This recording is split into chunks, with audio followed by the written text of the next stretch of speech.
बात करने के लिए लॉगिन करें www.astrotak.com। नमस्कार, मैं आचार्य विनोद भारद्वाज आप सभी लोगों का स्वागत करता हूं। आज एक खास जानकारी लेके आया हूं। किसी भी प्रकार के वायरस या महामारी जब राज्य, देश, प्रदेश को पीड़ित करने लगे, जब राज्य एक तरह से त्राहिमाम करने लगे, तो वेदों में क्या वर्णित है, प्राचीन काल में इन वायरसों का सामना लोग कैसे करते थे, इस विषय की आज हम खास जानकारी आपको देंगे। और यह जानकारी निश्चित रूप से वेदों से निहित है।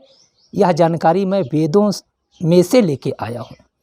लेकिन इस खास जानकारी के पहले एक खास जानकारी आपके लिए। देखिए, जीवन में बहुत सारा संघर्ष होता है, बहुत सारी परेशानियां आती हैं और उनका निवारण भी होता है। ऐसा कहा जाता है कि कोई एक व्यक्ति किसी के लिए निश्चित रूप से आशीर्वाद बन जाता है। कोई एक व्यक्ति की एक सलाह किसी भी कार्य के लिए रामबाण बन जाती है। कोई एक व्यक्ति, खास व्यक्ति की एक खास सलाह जीवन के दुखों को दूर कर देती है।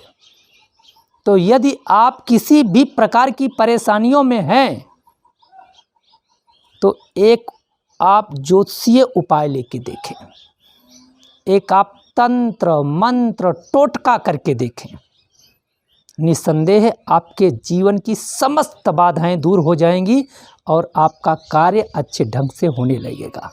इसके लिए इधर उधर भागने की ज़रूरत नहीं है, दौड़ने की ज़रूरत नहीं है। अपना मोबाइल लीजिए और प्रेम से आप www.astrotak.com टाइप करें।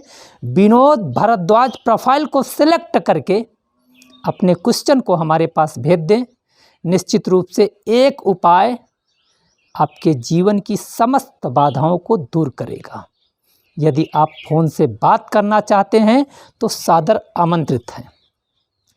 अब बात करते हैं, प्राचीन काल में जब अनेक प्रकार के रोग होते थे, जिससे पूरा का पूरा एक तरह से समाज प्रभावित होता था, उस समय क्या किया जाता था? क्योंकि शास्त्रों में कहा गया है, ज्योतिष में कहा गया है, जब राहु वायुमंडल को विषक्त कर दे, पूरे समाज को पीड़ा देने लगे, तो उसे महामारी का रूप दिया जाता था। जब प्रकृति असंतुलित होकर के अपने आप में संतुलन बनाने लगे, तो उसे प्राकृतिक दंड कहा जाता था। जब चारों ओर भय का माहौल हो, लोग अपने घर में छुप करके रहें, तब उसे ईश्वरीय दंड कहा जाता है। जब हवाएं कातिल हो जाएं और व्यक्ति अपने घर में छुप जाए, मृत्यु का भय लगने लगे, तो उसे प्राकृतिक आपदा के रूप में जाना जाता है। वैदिक काल में इसे एक नाम दिया जाता था। अथर्ववेद में कहा गया है, जनपदों ध्वंस प्रक्रिया से इस महामारी से मुक्ति पाई जा सकती है।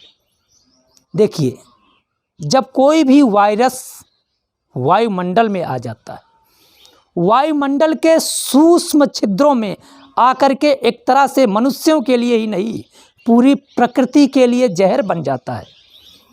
तब उस समय हमारे वैदिक परंपरा में ऋषि यज्ञ यजन करने वाले केवल एक विषय पे चिंतन करते थे, यज्ञ।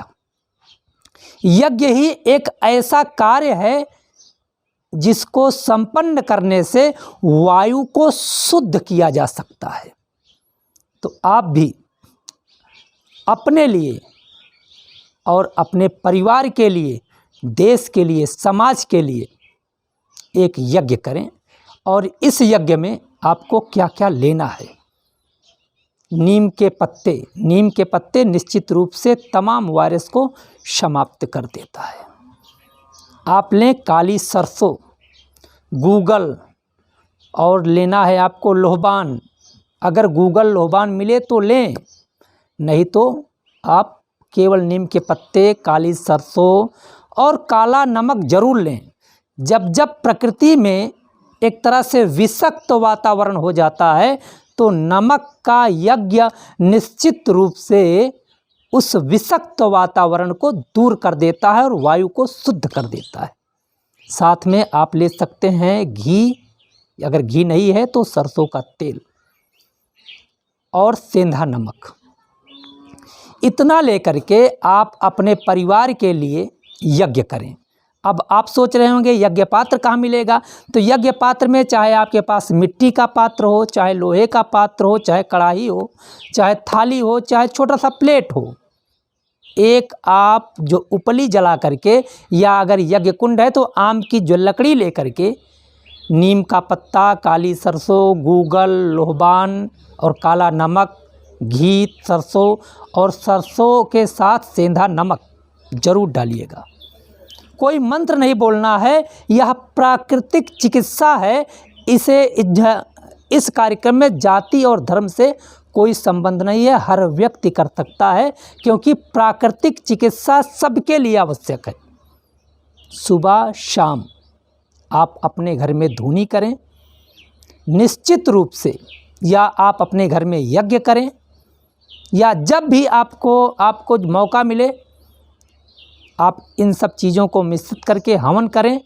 निश्चित रूप से वायु में एक तरह से जो ये वायरस घुल गया है वह दूर होगा, आप स्वस्थ होंगे।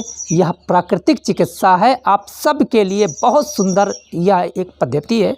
इसे आप अपना के देखें, आप स्वस्थ रहेंगे, आपको कोई भी वायरस छू तक भी नहीं सकेगा।